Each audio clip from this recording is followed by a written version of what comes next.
You've arrived at the Texas to Tennessee podcast, your home for your favorite independent artists and a couple of guys you've never heard of. Who? It was Texas, it was Tennessee. It was what I had coming to me. You were unlike anything. What's up, everybody? Welcome to the Texas to Tennessee podcast.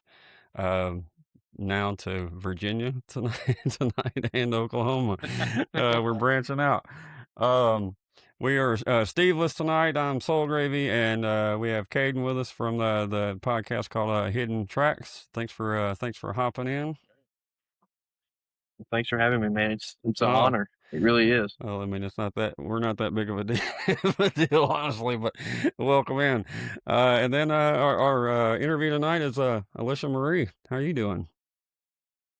I'm good. How are you Doing guys? good, and we're not dodging tornadoes over here like you are in Oklahoma right now, but we're that'll be here tomorrow, unfortunately. So What's that news saying? What is it? Ain't no love in Oklahoma or something like that? That's right. Well, just real quick, I guess give us a little rundown on you. Let the folks give me a little rundown of who you are, Alicia. All right. Well, my name's Alisha Marie. I'm originally from California. I moved to Oklahoma to chase some music dreams. I moved out here in 2024. I started music in 2023. I grew up with my dad as an Elvis impersonator, so I've been around music my whole life. And so I've just always been heavily influenced by music. And my mom was also a music lover, not musically talented, but she loved her music. And so, yeah, I just went to a strand of concerts that kind of lit the fire underneath me and started writing my own songs and picked up my guitar and started going in 2023. And here I am now. Just dove into it. All right, so I gotta ask. I didn't know about the Elvis impersonator thing. I'm just north of Memphis. Oh, really? Yeah. A lot of the shows that I go to are literally right down the street from Graceland at a place called Hernando's Hideaway, which was where Elvis and Jerry Lee hung out back in the day and all that kind of stuff. So, that's pretty cool. Have you ever been to this part of the world?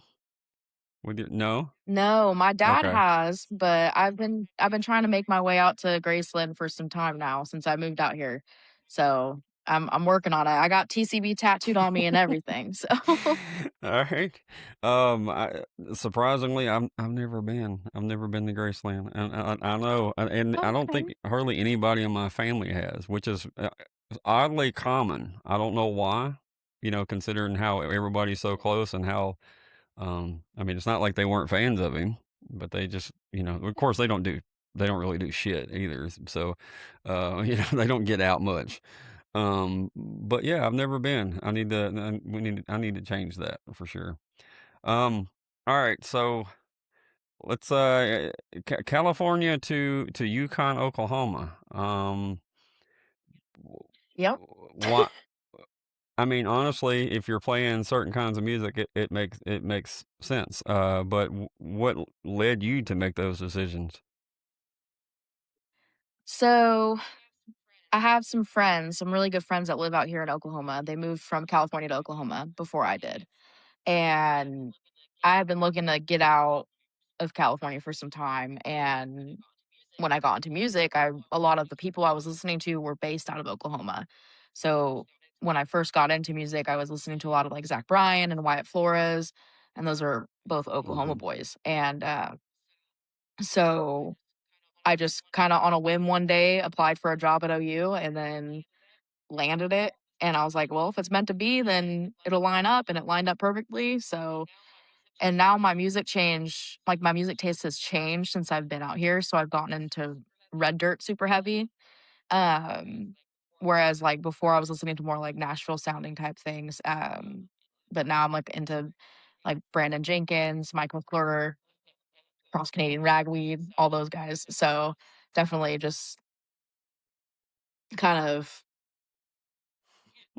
yeah, that's where I'm at. I understand. That is kind of I don't know. You would kind of think if someone was going to move to Oklahoma like that part of, you would already kind of be in that lane of music anyway, and then you kind of dove into it after the fact, which is, long as you wound up there, that's and there's a tons of people that, everywhere that's not Oklahoma and Texas that don't know who those people are, anyways.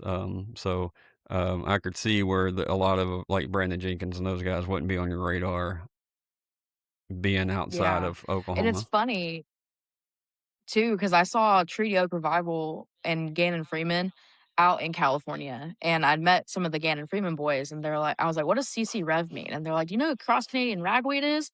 First time I ever heard of that name. I was like, CCR, that's Creedence Clearwater Revival, but like, what do Right. you mean? And so yeah, and so then moving out here, and my husband, we met shortly after I moved to Oklahoma, and he's the one that had a heavy influence on my Red Dirt taste now, because he's a lead guitarist for a Red I Dirt got you. band out here. Gotcha.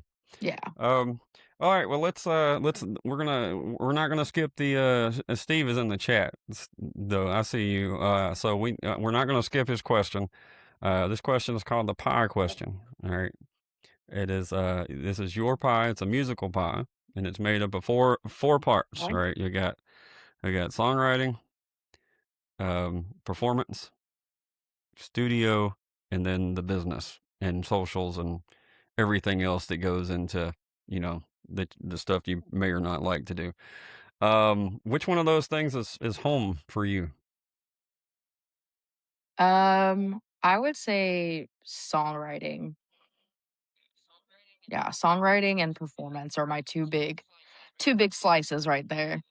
Um, that's where I like to focus on a lot, because that's what got me into music, was being able to take my feelings and then put them into words and into a rhythm and into a song, and then being able to perform it for other people, and then them tell me like how much that song meant to them, and I'm like, well, it's cool to know that other people feel the same way, Mm-hmm. and that it hits home for some people. So I think songwriting is definitely like a huge chunk of that pie. Which one of those came first, as far as you getting to the point where you're at now? Was it the performance side, or were you automatically interested in the songwriting side?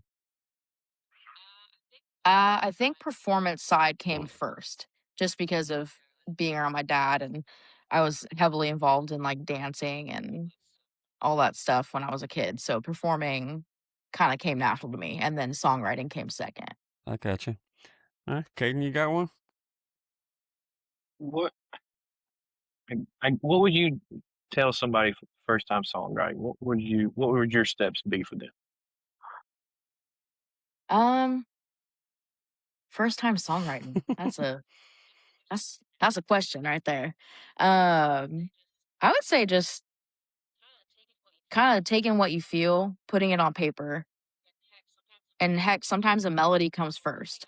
So if you think have a melody stuck in your head, then you start writing words to it to match that melody, or you write the words first and then match a melody to that, and just kind of really leave no stone left unturned when you're writing your feelings out.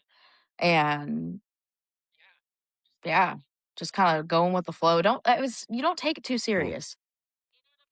You know what I mean? Like, just be chill when you're writing songs. Don't be too hard on yourself. Yeah, don't be too hard on yourselves. Sorry, words are hard for me sometimes, and so like trying to articulate them into full sentences. I think we're all three in the same boat, so it's okay. Yeah. It's all right. What about the co-writing side of that thing? Is that something you dove into? It's always not yet. I've have opportunities lined up to do so. So I'm just kind of waiting to confirm some times and days. But I've co-written with some people, and it's just a fun time. It's you bounce ideas off each other, and where you might lack in some area, then that person can pick up the slack. Um Not necessarily slack, but like just kind of be able to help out. Well, Birdie, with some notes that he sent me, said that you were going to be writing with a couple friends of the podcast. Johnny Woods and Heath Yep. Owens. I haven't had a chance to meet Heath yet, but he was on the pod, but I haven't met him in person. But I got to meet Johnny last October, so some super talented folks, that's for sure. So that'll be cool. I'll be excited to see what comes of Yeah. that. Me too. Me too. That's the opportunities I Hmm. was talking about. So just I gotta actually hit them back up and set some Yeah, dates. that's cool. I can't, I can't really imagine how things like that would be. And also, I was gonna. You said that you were talking about Gannon, and I knew that he was coming on soon, but I couldn't look at the schedule and control everything else that's going on. But he's gonna be on next Tuesday.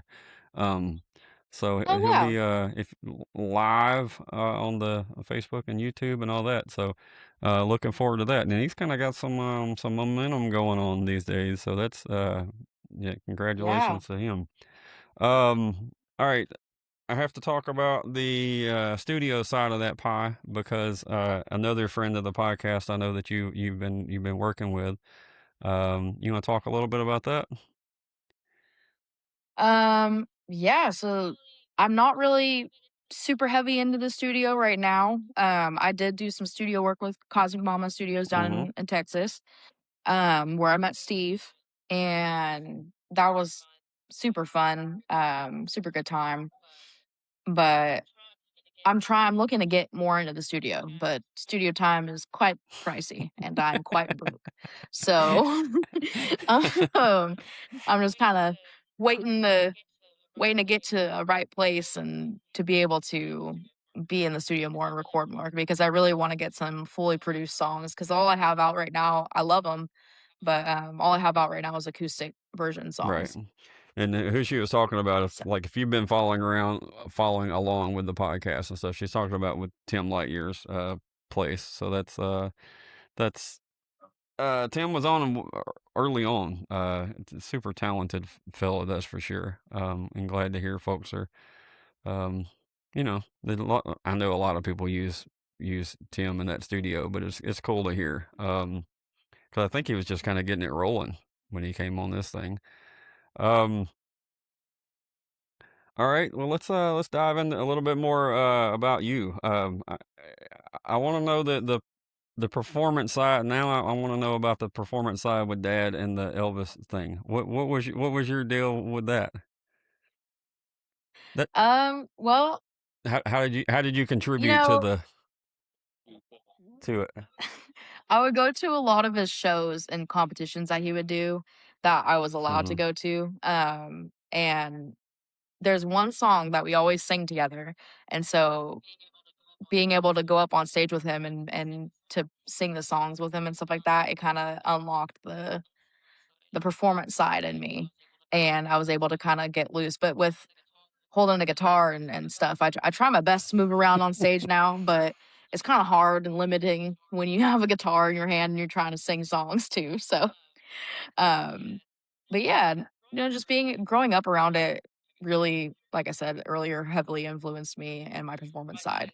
So my dad, he just has so much fun with it and has such a light heart with it too. He always taught me if you mess up, you just laugh about it, you keep going. People don't care. Right. It's not that deep. Generally, it's not. Other musicians like to act like it is. They're the Yeah, usually other musicians are the ones that are more critical, but everyone else is just there to have a good time for the most part. So, yeah. what song was it that do you remember? Okay, Trouble. Trouble. Yeah. All So right. the not the No, not that one. TROUBLE Okay. one, but not that one. What's No, that one, it's from Oh, King okay, Creole. okay, okay, okay. I remember what you're Yeah. talking about. That's a total different direction of a song. Of a song that that one. Yeah, the Travis Tritt version of that song, "Trouble," came into my mind when you said that. But um, either way, I know Elvis did both of those. But all right, Caden, you got another question? So I'm sure early on with you performing with your dad and everything kind of helped you get over your stage fright. What would you tell somebody like? 'Cause I've done a few shows myself, and it's always like I've always got the jitters. How do you, Mhm. when you're on way, how do you get rid of that? Well, um, Are you going to be couple the deep one? breaths and a couple twisted teas, and then I'm good to go. I was about to ask, um, I'm going to be the one taking a couple shots before you do it and everything, or just go yeah, out there and knock it out. even my dad, like he always would take a shot, and it's blackberry brandy. That's his Hmm. choice. So he'd always take a shot before he'd perform anything. But for me, whenever I get the stage jitters, I just take a couple deep breaths, remind myself it's not life or death. It's not that serious. It's just music, and it's a part of your soul. It's that just letting yourself loose, kind of, and just reminder that it's really not that serious. Like, I take music very seriously. I do. Like, and I don't want to make it sound like I don't, but at the end of the day, it's just relax, man. Don't take the fun out of it for yourself. Yeah, because it's supposed to be fun. It's supposed to be lighthearted, and I mean, unless you're writing, some pretty deep stuff, which I do have some really, heavy hitting songs, but um, for the most part, man, it's just don't take yourself too seriously and take the fun out of it. Have you have you done any of the openings spot any of those slots yet? I've done a couple opening slots for some people around here. Just at like local, like little bars and stuff like that downtown. I've opened up for the Solis Brothers. They're based out of San Antonio, Texas, and then my friend Tori Ray, she's based out of Weatherford, Oklahoma. Um, and then my biggest opening slot is coming up, which is the Lincoln Swansea at the Okay. Vanguard in Tulsa. I'll be March 26th, so I'm looking forward to that one for sure. Do you look at the opening slots different than one of your solo gigs? No. No, I look at it as like I'm putting myself on that stage and I'm painting a picture of myself in my music, and I want people to see who I am for who I am. So I want to make sure that that message gets portrayed correctly with every performance. When you, especially when you open up for somebody else, when you see that their audience is starting to pick up what you're laying down, what's that? How's that feel from your point of view? It feels really good because I know they're not there to see me. They're there to see, most of the time, Right. 98% of the time, they're there to see the headliner, right? And to see someone jive and get down with my music, it's like, okay, I might be doing something right here. And even if they don't, I know as long as I reach one person in the crowd, then that's all I really care about. Uh, and them coming over to the merch table or whatever, and With all the merch that I don't have. well, coming and saying something. One day, one day. Yeah, no, I've had people come up to me and talk to me about my music and my songs, and it's probably one of the greatest things ever for me personally. Um, I've had people say that one song's made a certain impact on them. I had grown men come to me with tears in their eyes from certain songs that I've sang, and they've related so much to it, and it just hits me right deep in the Hmm. soul. So that's probably just like hearing that. I wouldn't care if I sold out a huge venue, like as long as I made an impact on someone's life. Like, does that make sense No, what it I'm trying to does. It say? does. Well, and I can imagine Yeah. it's reassuring and I say this a lot because I can't think of other ways to describe it, but I mean, I've same as Caden. Like I played the redneck bars, corner stages, and stuff, and you can a lot of times if you try to do an original song, you can almost see the glaze go over people's eyeballs, right? So, and that's not just me. That's most people, and most songs. So when somebody actually does say something or it connects with somebody, it's fuel in the tank to keep to keep on going because I mean most people just want to hear a shitty version of Neon Moon. You know what I mean? Yeah. And they're satisfied. It doesn't matter if it's any good or not, as long as it's their favorite song, right? But then there's that Yeah. other small percentage of people that are actually listening, and that's the ones that, when you find your tribe that way, that's when it's. I would imagine that's when like, okay, uh, I'm doing okay. Yeah. It's definitely reassuring for sure. Because sometimes I'll be playing dive bars and everyone's three sheets to the wind. And I'll be playing like Boot Scoot and Boogie or something, one song, and then the next song is one of my originals. And then I can see the deadness of the crowd. And I'm just like, oh. I was like, great. I played this one tune and then I go straight into original and then I lose them all. But they usually I don't want to sound any type of way when I say this, but usually there's always one person that says they enjoy it. And that makes all the It difference takes to me. it I'm like, takes all right, cool. I the folks that can hammer that home and really stick to their guns with that stuff. Because it is natural to just go, okay, they're not digging this. Let's play Purple Rain. like it's natural to do that. And some people, that's what they really Yeah. like to do, and that's what like your dad. Like he's in the entertainment side of things. You know what I mean? And and like I play in a cover band, and I enjoy playing other people's songs, um, so I don't mind it so much, but I can also see, even when I try to deep dive into songs that I love, even if they're covers, you can still see that this crowd doesn't know, they don't know Turnpike, they don't know whatever, right? Yeah. So, and you lose them because they're not, uh, but then every now and then I'll have on like a Whiskey Myers shirt and they're like, hey, it's like, did we just become friends? Right? It You're brings right. brings everybody back in. But anyway, do you? I'll ask one more, and we'll send it to you, Caden. What do you remember the first time one of your original songs connected with somebody? That do you is there like is that something that you actually like remember or go back to, or just one of those moments? I do have one that recurs in my head. I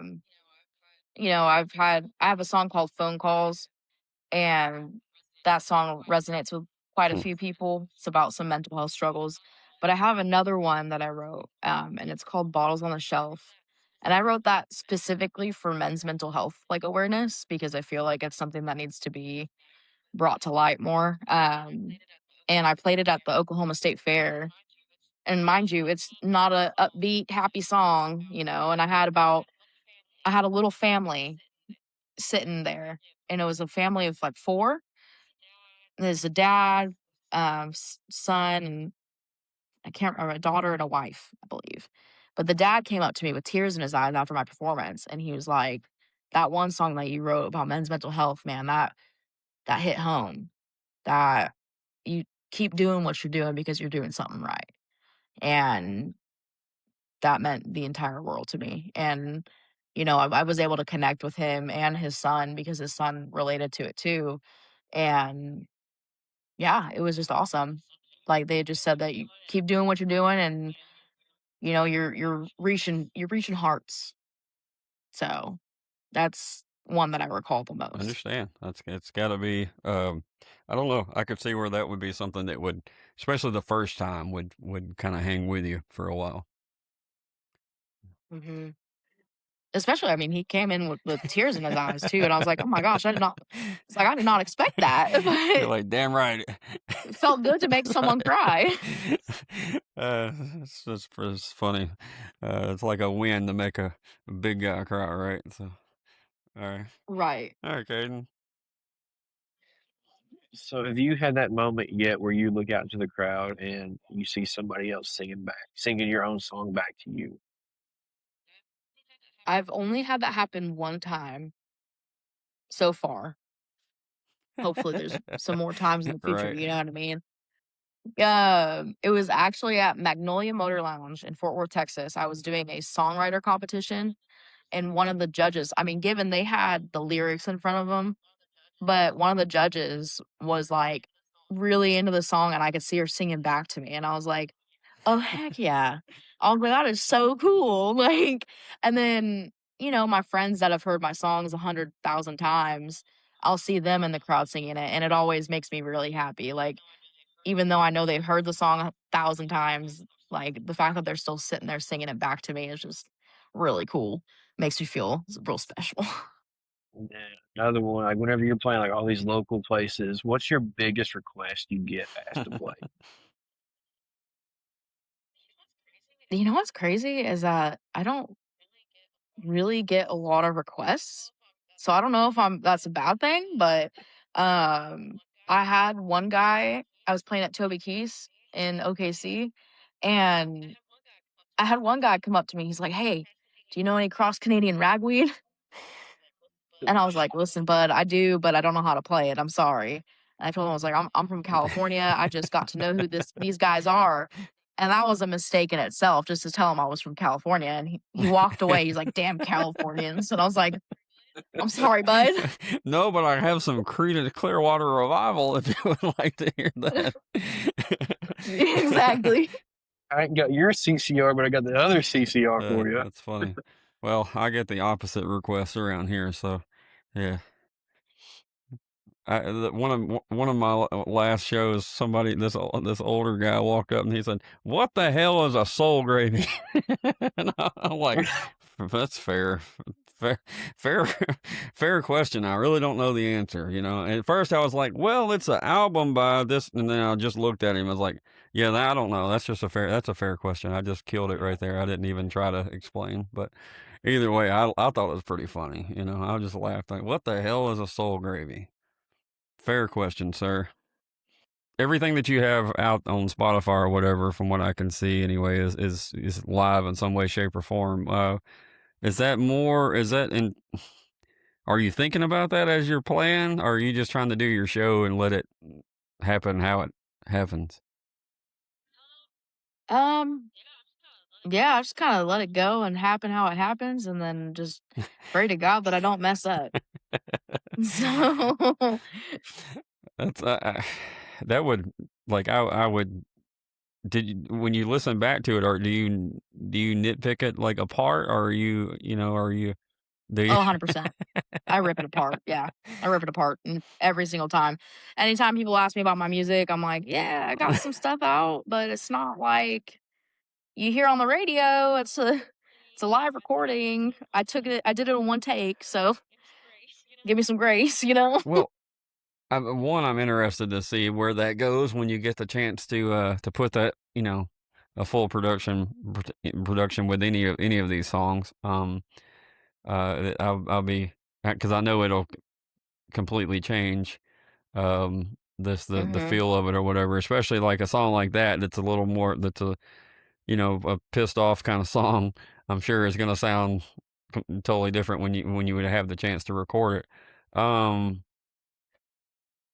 But also, I mean, there's so many people that have songs in the bank and don't put them out because they're waiting to get that studio time or whatever the case would be.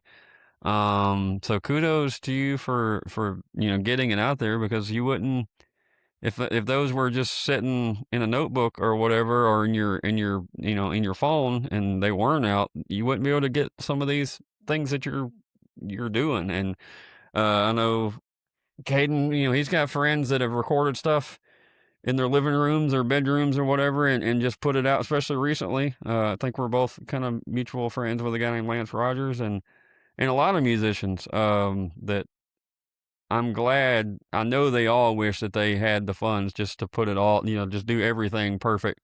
But I'm glad that they're putting it out there. I'm sure other people have different opinions because they want it to be, they want it to sound a certain kind of way. But I just I know it takes guts to put it out there like that. So I'm glad that you do. I'm glad that other folks do, because there's an audience for that too.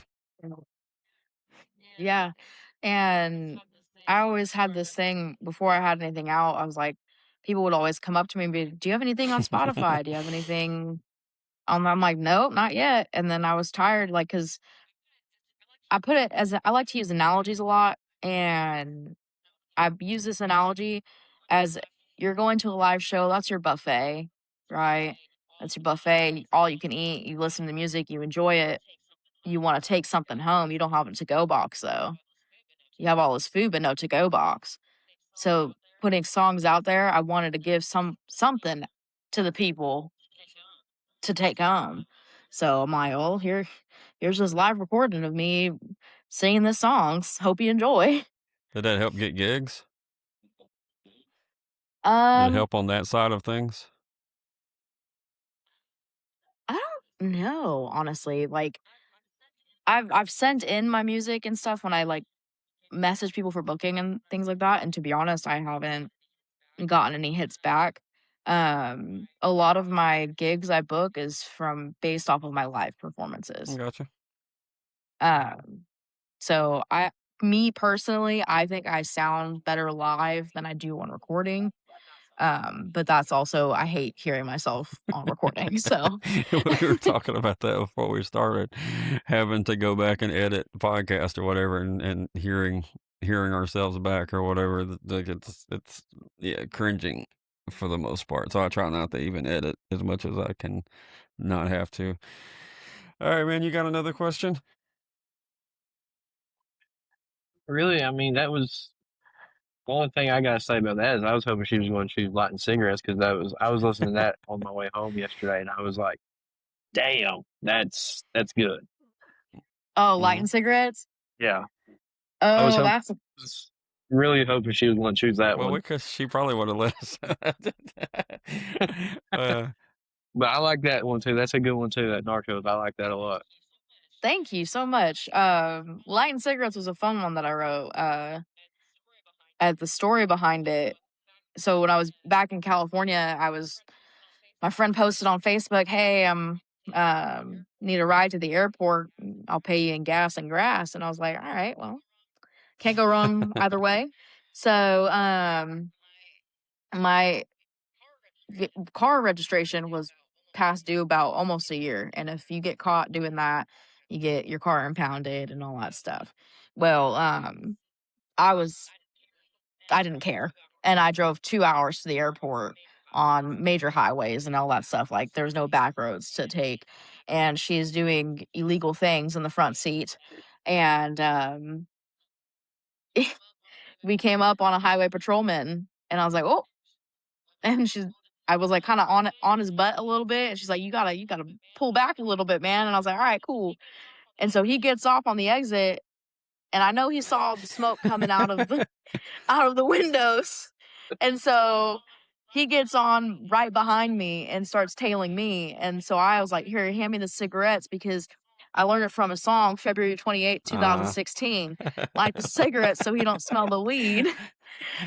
So quite literally, Coetzel saved my butt that day. Gave me that great idea. So I lit a cigarette, I hung it out the window, and then he left me alone. So Did you go to Taco Bell after that adventure? I did not, no. And I was completely sober during that whole time too. That's funny. I mean, who out of all people to give life lessons, I wouldn't have thought it would have been Wetzel, but whatever works, right? Right. All right. Well, we'll get into kind of some rapid fires here in a second. But you kind of you touched on a little bit the shows you got a opening spot coming up at the Vanguard, which is congratulations on that with Lincoln Swansea. Thank you.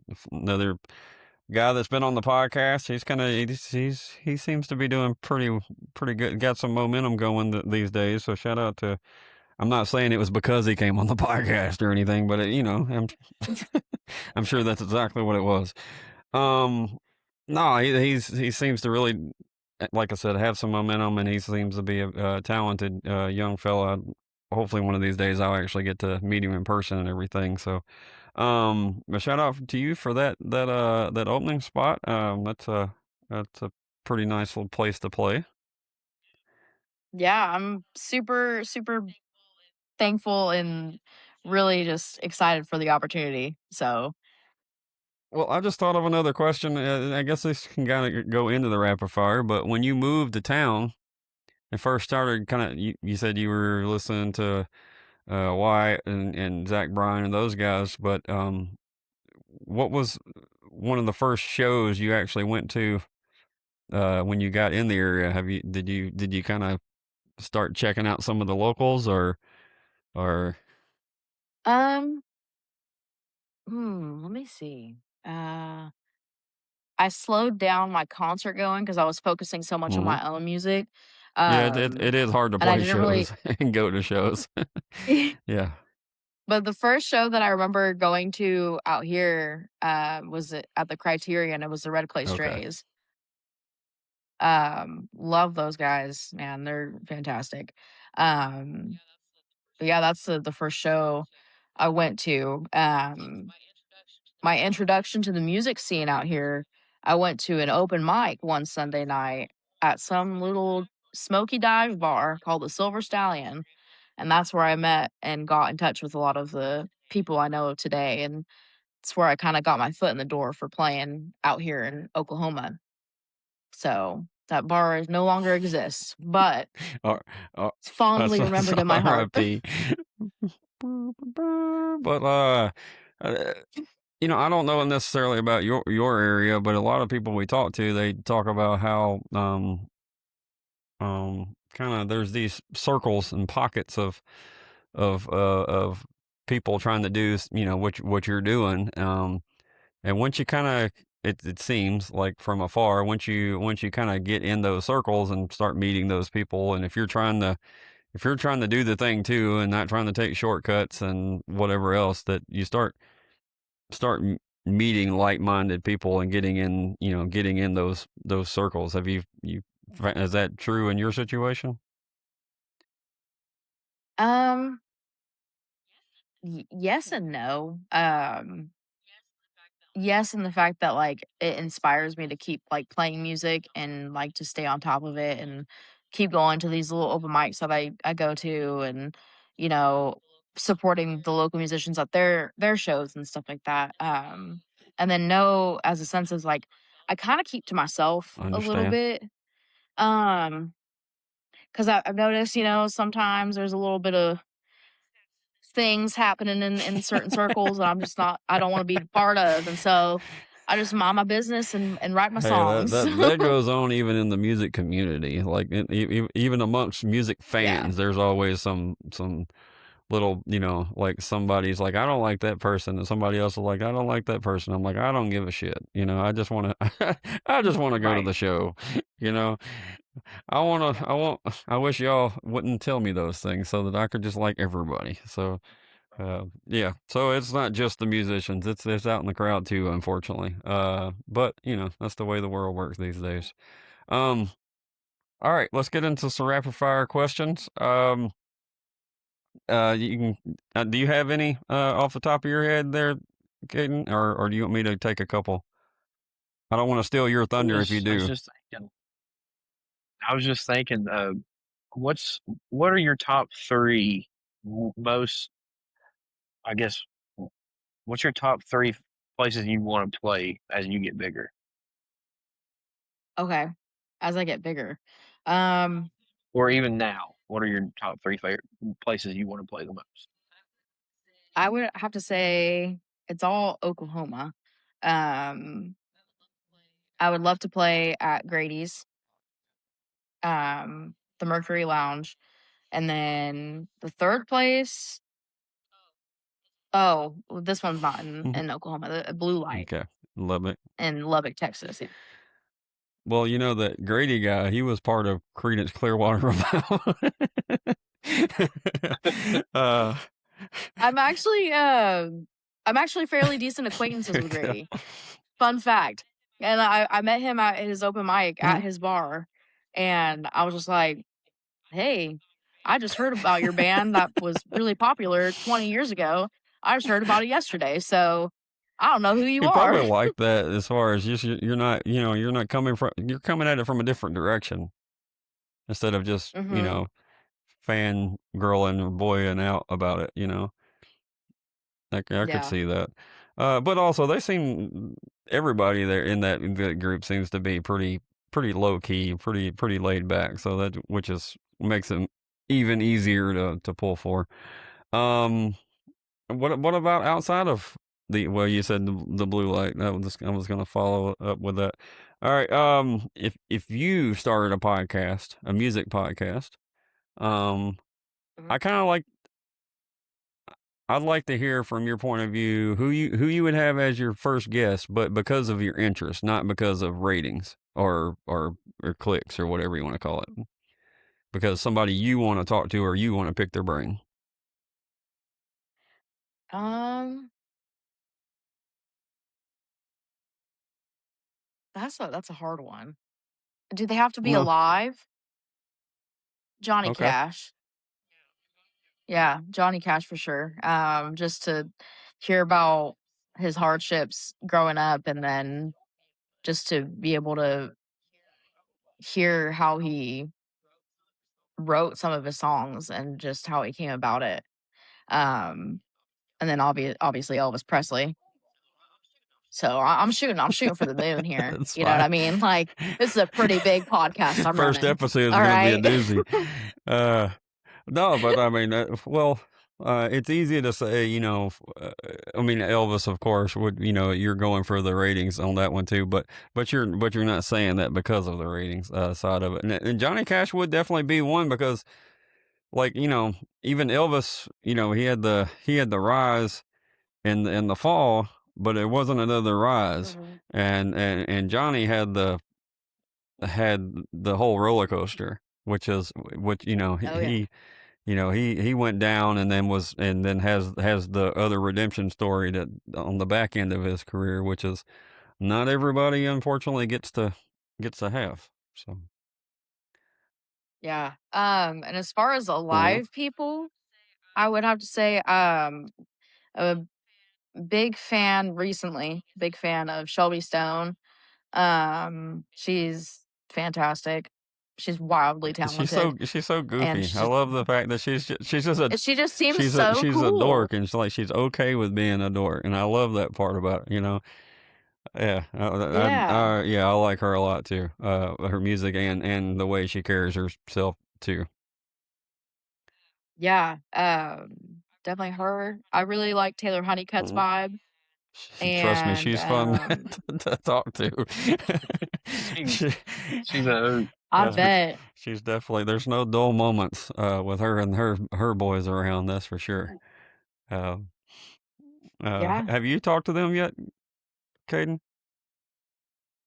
I talked to her about getting one started like at North Right. Springs, and then stuff. Yeah, I it's mean, a mess. didn't really line out. Just Yeah, yeah, it's hard to tie yeah. people down Hopefully there. one day. But Yeah, well, that would be interesting though. She's like I said, that as they say, she's a hoot. All right, let's see. What would be another one? If you could put your music on any kind of, are you a movie, TV kind of person? Do you? Um, More so movie Okay. than Well, TV. what about what's a movie you would like to have your music on? Again, you can say it for money purposes, but I like it from the artsy side of it too, because it kind of gets to know you. It's funny, and I don't want to sound cliche when I say this, but like when you ask me these questions, money is the last Okay, thing on that's my cool. mind. Hmm. And so I just think about where I want my songs to be because of Hmm. pure enjoyment. And honestly, I would love to see my song on a Twister movie because Twister was one of my favorite movies growing up as a kid. And then coincidentally moving out to Oklahoma, it still is one of my top favorite movies. So it'd be kind of cool to have one of my songs on there, but I don't. Maybe Light and Cigarettes would probably be the closest relatable song Right. to be on a Twister movie. That's fair enough. All right. Hey, I should have. Caden, do you know what the last question is? The one that with yeah, you know what it is? Okay. All right. yeah. I'm All pretty right. sure I know what it is. We'll let you ask this is a question that started as a joke on episode 1.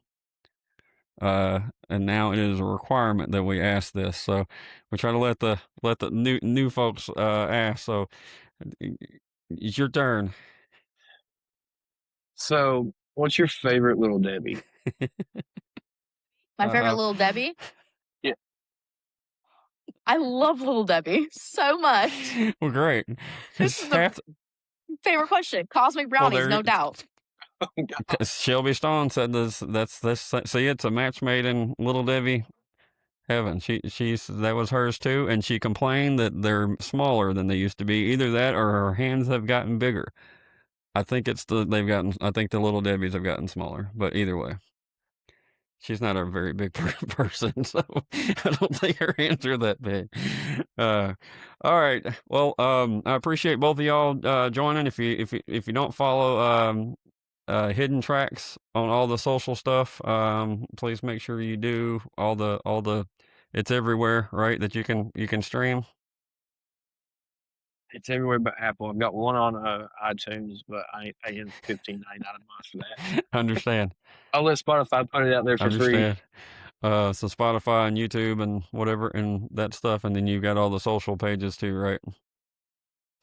Yeah, I've got Facebook and Instagram. All right. And what's the I know you have your music out on all the streaming platforms, but what's the best place for people to be following you and keep up to what you got coming up? I post the most on Instagram, and so my Instagram is Alisha_Marie Music. Gotcha. And Alisha spelled Alisha, in case you're wondering. All right.